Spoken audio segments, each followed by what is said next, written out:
Tom Savini has a little quick cameo in it where he's talking about the bomb that went off. I'm like, oh, Tom Savini, hella cool, you know?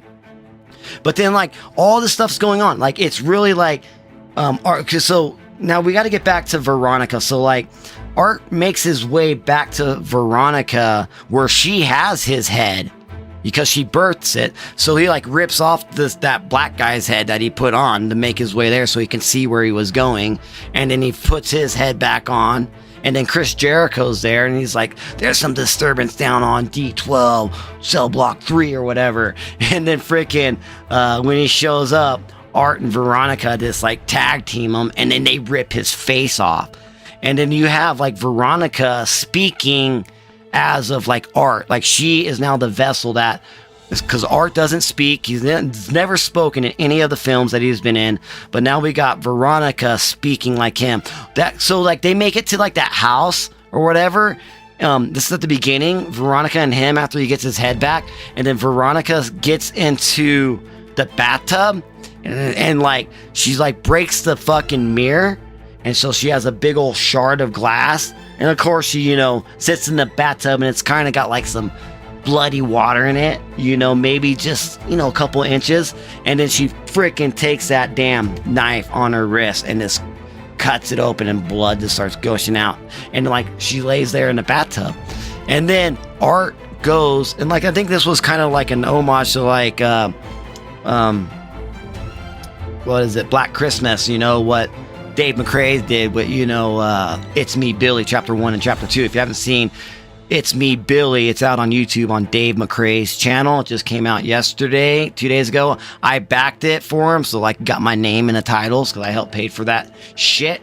And it's absolutely amazing fan film. It's Me Billy chapter 2 just came out on the 11th. But so now Art's, like I said, like he goes and sits in the chair in the attic, kind of like Black Christmas, where the girl was dead with the freaking bag around her head. So like he just sits there and looking out the window.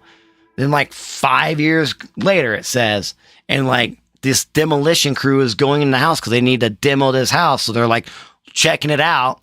One of the demolition crew members, he comes up upon Veronica in the bathtub, and it's just covered in all this blood, and it looks so gross as hell. And he's like, what the fuck is this?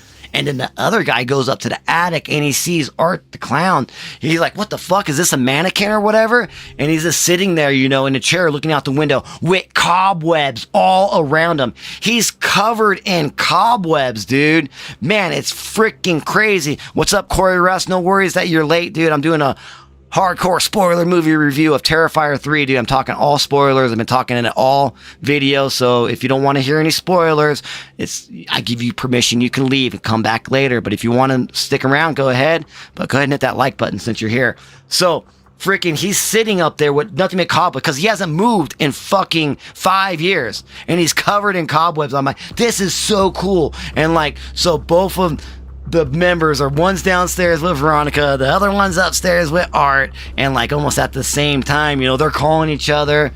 Veronica like opens her eyes and she pulls her hand out of the bloody water, and she's still holding that shard of glass that she used on herself, and freaking stabs the guy in his neck, dude, and blood starts going everywhere. And then upstairs, Art's got his eyes closed, and then like the dude's fucking looking at him like, are you even real? All of a sudden Art opens his eyes and his mouth, and then he fucking gets him. He kills him. Can't remember quite how he killed him, but there was a lot of gore in it.